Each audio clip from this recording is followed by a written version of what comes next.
బాలకృష్ణ గారు మీకు చాలా గొప్ప కితాబ్ ఇచ్చారు, మీ బ్యాక్గ్రౌండ్ లేదని బాధపడద్దు, మమ్మీ డాడీ ఉన్నారని చెప్పారు. తర్వాత మీకు ధైర్యం వచ్చిందా నాకు బ్యాక్గ్రౌండ్ ఉందని? ఆ ధైర్యం ముందు నుండి ఉంది, అది విన్న తర్వాత కొంచెం రియలైజేషన్ వచ్చింది. ఎక్కడి నుంచి వచ్చింది మీకు కాన్ఫిడెన్స్ లేకపోవడం? అసలు ఎందుకు వచ్చింది? నాకు లేదని ఎప్పుడు చెప్పినా సార్ మీకు. మరి బాలకృష్ణ గారు ఆ పాయింట్ ఎందుకు రేస్ చేశారు స్టేజ్ మీద? అది సరదాగా అనుకున్నాం అంతే, అది సరదాగా తీసుకున్నది, మీరు సీరియస్ తీసుకున్నట్టు. కానీ నాకు కాన్ఫిడెన్స్ లేదని ఆయన అనలేదు, ఆయన నోటితో. కాన్ఫిడెన్స్ పాయింట్ కాదు, బ్యాక్గ్రౌండ్ పాయింట్. బ్యాక్గ్రౌండ్ నుంచి కదా కాన్ఫిడెన్స్ వచ్చింది.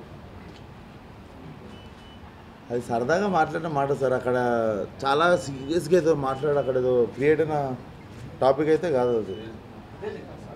జరిగింది, బట్ ఇట్స్ ఏ వెరీ సరదాగా జరిగింది. మీరు సీరియస్ అడుగుతారా? మీరు సరదాగా అడిగితే పెద్ద హీరో, దానికి ఎందుకు ఇంపార్టెన్స్ వచ్చింది అంటే అంత ఒక లెజెండరీ హీరో మాట్లాడారు కాబట్టి దానికి అంత ఇంపార్టెన్స్. సార్ ఆయన ఎంత మంచోడు అంటే చాలా సీరియస్ టాపిక్ని కూడా చాలా కామెడీగా, చాలా జోవియల్గా తీసుకునే మనిషి.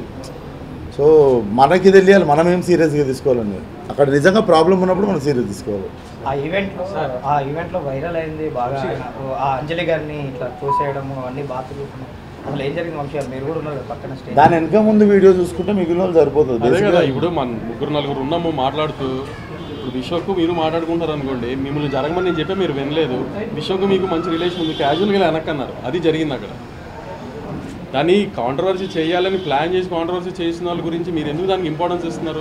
ముగ్గురు ఫ్రెండ్స్ కూర్చొని మాట్లాడుకుంటే క్యాజువల్గా నేను జరుగు అంటే మీకు వినపడలా, పక్కన మధ్యలో ఉన్న ఫ్రెండ్ ఊరిని వెనక్కి దోశాడు కొంచెం పక్కకి, దాన్ని ఎందుకు అంత తర్వాత వాళ్ళిద్దరు హైఫై కొట్టుకున్నారు. ఆ వీడియోలో వేయలేదు. దాని వెనక ముందు వీడియో అంటే బేసిక్గా డేటా ఉన్న వాళ్ళందరూ వీడియో చూసుకోవచ్చు. వెనక ముందు మన డేటా లాస్ట్ ఒక 30 MB మిగిలిపోయింది అంటే 599 ప్లాన్ అయిపోతుంది, 699 ప్లాన్ వేసుకొని మిగిలిన చూసుకోవాలి.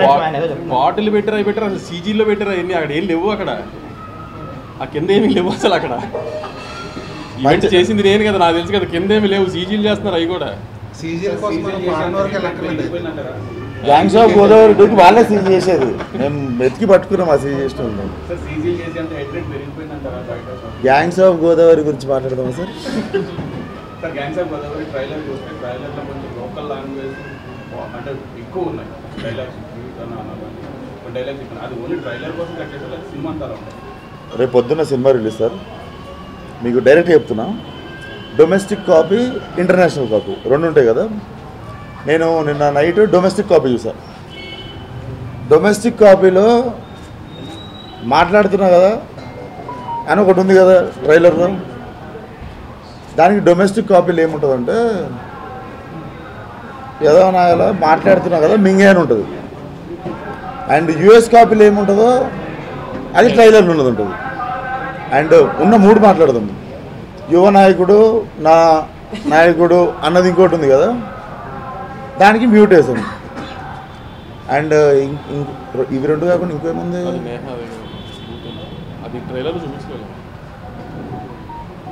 మా సినిమా మొత్తం ఉన్నాయి ఈ 3 ముక్కలు.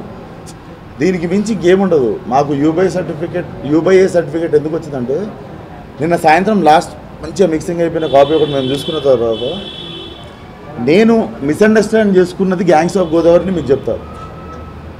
ఒప్పుకొని చేసేసి కాపీ రైడ్ అవుతున్న టైంలో కూడా నేను అనుకుంది ఏంటంటే ఇది యూత్ పరంగానే వెళ్తున్న సినిమా అనుకున్నాను. నిన్న చూసిన తర్వాత నాకు ఏమర్థమైందంటే, అంటే ఇది నాలో నేను అనుకుంది, మేము ఎప్పుడు డిస్కషన్ పెట్టుకోలేదు ఈ సినిమా ఆడియన్స్ వాళ్ళు యూత్ ఫ్యామిలీ ఇవన్నీ ఏమనుకోలేదు. బట్ నేను కాపీ చూసిన తర్వాత zero vulgarity, zero cringe, zero అన్కంఫర్టబుల్నెస్. మీరు చిన్నపిల్లల్ని వేసుకొని సినిమాకి వచ్చినా కూడా మీకు ఇంత అన్కంఫర్టబుల్నెస్ అనిపించినా కూడా మీరు క్వశ్చన్ అయ్యారు, మేము ఆన్సర్ చెప్తాం. Like you can point out, like నువ్వు తప్పు చెప్పినావు ఆ రోజు ఈరోజు ప్రెస్ మీట్లో అని చెప్పారు. It's a film for family. అంటే మీరు 2 నిమిషాల 20 సెకండ్ల ట్రైలర్లో మీరు 10 సెకండ్లు పట్టుకుంటారా, మిగిలిపోయిన 2 నిమిషాల 10 సెకండ్లు పట్టుకుంటారా అనేది అది మనం పెరిగిన వాతావరణము, మనకి నచ్చే విషయాలు, మన క్యారెక్టర్ అవన్నిటిని బట్టి ఉంటుంది. అది ఎవరికి వాళ్ళకి మారుతూ ఉంటుంది. అది ఇప్పుడు అమ్మాయిలంటే అంటే లవ్, అమ్మాయిలంటే ఇష్టం ఉన్న వాళ్ళు ఏం చేస్తారంటే నేహ పాట నచ్చుతుంది వాళ్ళకి. స్వాగ్ డైలాగ్ డెలివరీ అవి ఇవి నచ్చిన వాళ్ళు ఏం చేస్తారంటే క్యారెక్టర్ వస్తారు. ఏవి కనిపించకుండా 2 నిమిషాల 20 సెకండ్ల ట్రైలర్లో మేము చెప్పిన 8 సెకండ్లతో మేము ఆ 8 సెకండ్లు పట్టుకొని మొత్తం సినిమా తీస్తామంటారా? మీరు చూస్తారా ఆ 8 సెకండ్లే ఇంపాక్ట్ అయ్యింది. బట్ అంటే 2 గంటల 10 నిమిషాలు సినిమాలో 10 సెకండ్లు మ్యాటర్ కాకపోవచ్చు. 2 గంటల 10 నిమిషాలు అంటే 2 నిమిషాల 20 సెకండ్లలో సార్ 2 నిమిషాల 20 సెకండ్ ట్రైలర్లో కూడా 10 సెకండ్లు ఏం మ్యాటర్ అయింది? ఒక స్లమ్ కుర్రోడు కథ అది. ఒక స్లమ్ కుర్రోడు ఎలా మాట్లాడతాడో అలా జెన్యున్గా చూపించాం. దాంట్లో ఆ ఒక్క బూతుల్నే ఎందుకు చూస్తున్నారు? ఆ కుర్రోడు జర్నీ చూపించాం, అది ఎందుకు పట్టించుకోవట్లేదు? అదే బాగా స్ట్రైక్ అయిందని అంటే మీరు అలాగా మీకు అదొక్కటే కనిపించింది. ఇప్పుడు నిన్న నా ఇన్ని సినిమాలో ఎప్పుడు అన్నపూర్ణ సుప్రియ గారు ఫోన్ చేయాలి, నిన్న సుప్రియ గారు ఫోన్ చేసి ట్రైలర్ అదిరిపోయిందండి అన్నారు. ఇప్పుడు అంటే ఆవిడకి అయినా తెలీదా? అంటే ఆవిడ కూడా మన ఇండస్ట్రీలో ఉన్నవాళ్ళే కదా, ఆవిడకి అయినా తెలీదా? అంటే ఆవిడ అన్నారు, నేను అడిగా ఏమైనా అర్థమైందండి అంటే మాట్లాడకపోవచ్చు అండి, మాకు తెలుసు కదా, కానీ అలాంటిది ఏం లేదు, నేను ఆ హీరో క్యారెక్టర్ని ఫాలో అయ్యాను అని. అట్లా మీరు ఎందుకు చూడరు? ఎందుకు ఏదన్నా ఇప్పుడు పిల్లు అప్పుడు కూడా అంతే, అనుపమ చేంజ్ ఓవరా నా టాపిక్ మీద వెళ్తున్నారు. ఏదన్నా ఆ నెగిటివ్ సైడ్ ఎందుకు చూస్తున్నారు ప్రతిసారి? నేను ఒకటే చెప్తా సార్, నేను ఇందాక దానికి ఆన్సర్ చేయాలి. ఇంకా ఒక్కసారి చెప్తాది, మనము why are we not able to make international cinema అని ఫీల్ అవుతుంటాం. మనం వల్ఫ్ ఆఫ్ వాల్ స్ట్రీట్ నచ్చుతుంది, మనకి గేమ్ ఆఫ్ థ్రోన్స్ నచ్చుతుంది, మనకి గాడ్ ఫాదర్ నచ్చుతుంది, స్కార్ఫేస్ సినిమా నచ్చుతుంది, అండ్ ఇవన్నీ నచ్చుతాయి కదా. అవన్నీ ఎందుకు అంటే చాలామంది ఆ సినిమాలని ఎందుకు అప్రిషియేట్ చేసి వాటిని ఎందుకు ఆదరిస్తారు అంటారు? మీరు చెప్పండి. వాటిని ఎందుకు ఆదరిస్తారు అనుకుంటారు? మీరు చెప్పండి. They are honest film makers. When they write cinema, they write it with honesty. They don't write by putting a meter. మీకు తెలుసా, గ్యాంగ్స్ ఆఫ్ గోదావరిలో ఒక ఫైట్ ఉంటుంది, ఇంటర్వెల్ ముందు వచ్చే ఫైట్. సగం కంటే ఎక్కువ ఫైట్లో బ్యాక్గ్రౌండ్ స్కోర్ ఉండదు, స్లో మోషన్ షాట్ ఉండదు. కానీ స్పీకర్లు పగిలిపోయే బ్యాక్గ్రౌండ్ స్కోర్ పెట్టి స్లో మోషన్లో ఫైట్ చేసిన దానికంటే ఎక్కువ ఇంపాక్ట్ ఉంటుంది. నేను మీకు మాట ఇస్తున్నది, we're trying to make Telugu cinema global. If we all come together we can make it. ఇప్పుడు నాలంటూ ఆన్సర్ చెప్తాడు, ఇంకోటి భయపడి ఇంటికి వెళ్ళిపోతాడు.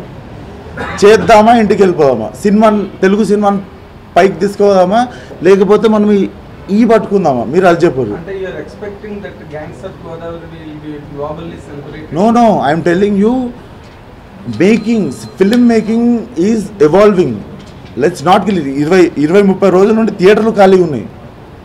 So what we meant was the process of film making is changing. So ఇప్పుడు ఇంగ్లీష్ ట్రైలర్లో వాట్ ద ఫక్ అంటే తప్పు అనిపించట్లేదు మనకి, అది తెలుగు ట్రైలర్లో తెలుగులో బూత్ పెడితే ఇంతసేపు డిస్కషన్ పెట్టారు. That's the process, point of view అంతే. ఇంగ్లీష్లో మాట్లాడితే అది బూత్ కాదు, తెలుగులో మాట్లాడితే అది బూత్. నందమూరి నరసింహం, కొడిదెల కొదమసింహం 2 అసెంబ్లీలో అడుగు పెడితే ఎంత కిక్ వస్తుందో, గ్యాంగ్స్ ఆఫ్ గోదావరి చూస్తే అంత కిక్ వస్తుందని చెప్పి హైపరాది మాట్లాడటం జరిగింది. దాని మీద మీ కామెంట్ ఏంటి? అది హైపరాది అడగండి. గురించి మీరు హీరోగా యాక్ట్ చేసి ఇప్పుడు వాళ్ళిద్దరికి హైపరాది మాట్లాడే దాని గురించి అడిగితే అప్పుడు ఫోన్ వచ్చింది. ఇద్దరు అసెంబ్లీకి వెళ్తే మీకు కిక్ వస్తుందా? అలా మీకు వస్తుందా లేదా చెప్పండి. 100% వస్తుంది. ఆ సినిమా చూస్తే కూడా అది వస్తుంది గ్యారెంటీ, అది వస్తుంది గ్యారెంటీ. నాకు అసలు రాజకీయం తెలియదు. నేను మాట్లాడిన దాని గురించి అడగండి. హైపరాది మాట్లాడిన దాని గురించి నాకు ఎట్లుంటుంది సార్? నేను సెట్లో డైలాగ్ బాగా రాశాడు అనేది మీరు హీరోగా యాక్ట్ చేసిన సినిమా గురించి మాట్లాడారు సార్, ఆయన హీరోగా మాట్లాడింది నేను అదే అంటున్నా సార్. నేను ఇన్లే ఆ టైంలో నేను మాట్లాడుతుండే, బాలయ్య గారితో మాట్లాడుతుండే ఆ టైంలో. ఏదో దుడదొచ్చి గోక్కుంటుండే. నేను ఇన్లే, నాకు తెలియదు మీరు ఏం మాట్లాడుతారు.